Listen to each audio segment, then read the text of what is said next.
Hello everyone. आज हम discuss करेंगे करंट वर्सेस नॉन करंट। कोई एसेट हो या लायबिलिटी हो, उसको हम करंट या नॉन करंट में कैसे बाइफरकेशन करेंगे।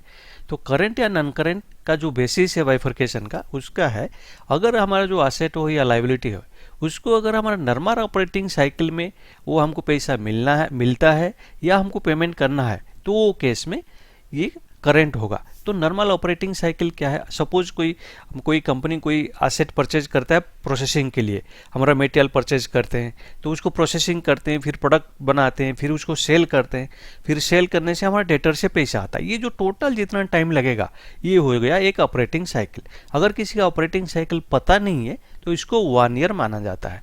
तो normally almost all company operating cycle 1 year ही लेते हैं। तो इसीलिए जो हमारा एसेट है, करंट एसेट या करंट लायबिलिटी, अगर कोई एसेट है जो हमको 1 ईयर का अंदर मिल जाएगा तो उसको हम करंट में लेंगे, जो 1 ईयर का बाद मिलेगा वो हो जाएगा नॉन करंट।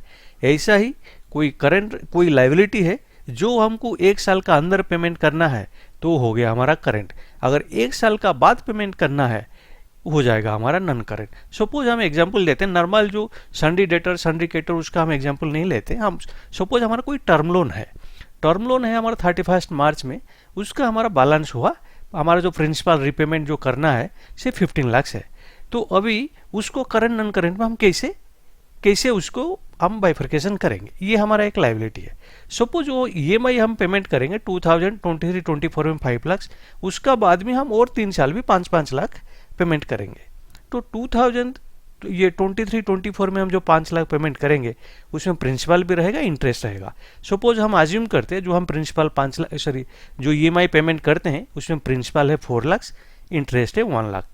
तो जो 31 मार्च में मेरा जो टर्म लोन है 15 लाख, उसका मेरा जो ये प्रिंसिपल अमाउंट है, वो प्रिंसिपल अमाउंट में 23-24 जो नेक्स्ट 1 ईयर में कितना पेमेंट करूंगा वो हो जाएगा मेरा करंट। क्योंकि हम अभी डिस्कस किए थे अगर ऑपरेटिंग साइकिल हमारा 1 ईयर हम लेते हैं, 12 मंथ्स लेते हैं, तो 12 महीने का अंदर जितना पेमेंट करूंगा वो हो गया मेरा करंट। तो ये केस में क्या होगा, ये जो 15 लाख से मैं 4 लाख का प्रिंसिपल नेक्स्ट ईयर 2023-24 में पेमेंट करूंगा। तो ये केस में हमारा करंट पोर्शन क्या हो जाएगा टर्म लोन का, ये टर्म लोन का करंट पर्सन हो जाएगा, करंट लायबिलिटी हो जाएगा 4 लाख। 15 लाख को हमको डिवाइड करना है, 4 लाख हो जाएगा करंट, नॉन करंट कितना होगा 11 लाख होगा, क्योंकि हम 11 लाख 1 ईयर का बाद पेमेंट करेंगे। 23-24 में हम 4 लाख प्रिंसिपल रिपेमेंट कर रहे हैं, तो इसीलिए हमारा करंट पर्सन होगा जो हम नेक्स्ट 1 ईयर में पेमेंट करेंगे 4 लाख, नॉन करंट होगा उसका बाद, तो 4 लाख हुआ मेरा करंट, नॉन करंट होगा 11 लाख। ऐसे ही हम कोई लायबिलिटी को बाइफरकेशन करना है, जो बैलेंस शीट डेट में जो दिन हम बाइफरकेशन करेंगे वो बेसिस पे करेंगे। सपोज ये हम एक लायबिलिटी केस में देखें, सपोज एसेट का भी वही है, एसेट भी हम ऐसा ही देखना पड़ेगा वो हम कब पेमेंट कर रहे हैं, सॉरी कब रिसीव हो रहा है। करंट लायबिलिटी केस में हमको पेमेंट देखना पड़ेगा, एसेट में हमको कब मिलेगा। सपोज मेरा कोई डिपॉजिट है 31 मार्च में मेरा 15 लाख का कोई डिपॉजिट है, ये जो डिपॉजिट है मुझे से 30 सितंबर 2023-24 में मुझे 7 लाख मिल जाएगा। बैलेंस मुझे कब मिलेगा, नेक्स्ट ईयर मतलब 2024-25 फाइनेंशियल ईयर में नेक्स्ट मुझे 8 लाख मिलेगा।